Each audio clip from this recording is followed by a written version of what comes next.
Bharat means Bharata. Bhava means sensation. Because your whole experience of life is sensory right now. What you see, what you hear, what you smell, what you taste, what you touch are different types of sensations. So sensation is the basis of your experience right now. This is the fundamental of your experience. Bha means sensation, out of which comes emotion. Right. Ra means raga, or the tune. The tune is not yours, the existence has already set the tune. You cannot set the tune. Now you have to just find the rhythm, which is the thala. If you find the right rhythm, you are a fantastic human being. If you miss the rhythm, you're crushed by the process of life. So we called this nation Bharata, and the first, or not necessarily the first, one of the great kings of the past was Bharata. People say the country is named after him, no. He is named after the country. There are so many Bharats and Bharatis in this country. Their country is not named after them. They are named after this nationhood. Did we make a mistake then in converting our name from Bharat through India? A serious mistake, because you need to understand this. Whenever somebody occupies a nation, any conquering forces, when they take over certain nations, first thing they will do is they'll change your name. This is the technology of dominance. This is the technology of enslaving. You must see, if you look at the African-American history, when African people were brought in, the first thing is, at the port, their names were changed. Whatever they had African names, they were taken away and some silly names will be given. That's what has been done to us. Thiruvananthapuram is Trivandrum, okay? Chennai is Madras.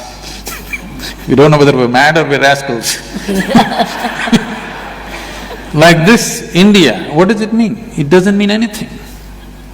So if I give you a meaningless name, you will become a meaningless, stupid person in front of me, because I have a meaningful name, I have a tradition, I have a culture, you have nothing.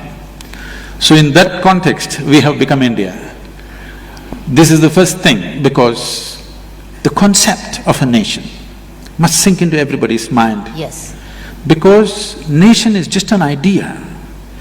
When this idea burns through your mind and sinks into your heart and your passion is risen towards that, then you have a real nation. Otherwise, nation is just in the paper. This is the unfortunate reality for us right now. So at least when they left in 1947, the first thing we should have done is change the name in such a way that it resonates in some way in everybody's mind. Right. Now you are using an English name for an Indian nation. Hardly 2–3% of us can speak English language in this country properly, okay? The remaining people are essentially left out. I think this is one thing I would like to request the present Prime Minister. We must rename this country in a way it reverberates in everybody's hearts. Wow.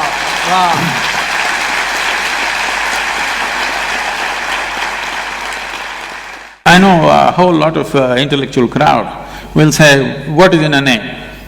Yes. Okay, call yourself Tobu, call yourself Momo. People are doing that. Yes. I'm not saying I'm not against anything. All I'm saying is, when you utter your name, you must understand there is sound. Whatever we utter is only a sound. The meaning is only a psychological thing, a social thing. Right now if I say Kiran, it's only a sound. The meaning is psychological and social. Leave the meaning of it. The sound is existential and it has a power. Bharat has power. This power has to reverberate through everybody's hearts in this country. Yes.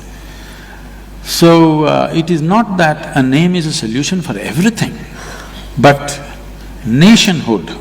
Why nationhood is important is, why can't we think about the whole world? We can. But nationhood is the largest piece of humanity that you can be committed to right now. That's why a nation is important.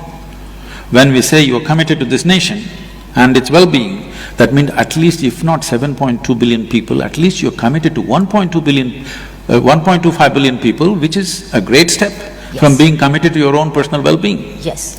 So in that sense, nation is important. As a spiritual being, for me, I'm not a nationalistic person that way. I would like to look at every human being and every creature on this planet the same way, that's how I am. But Nation is important because the scope of one's passion, involvement and concern has expanded beyond likes and dislikes of two people sitting here.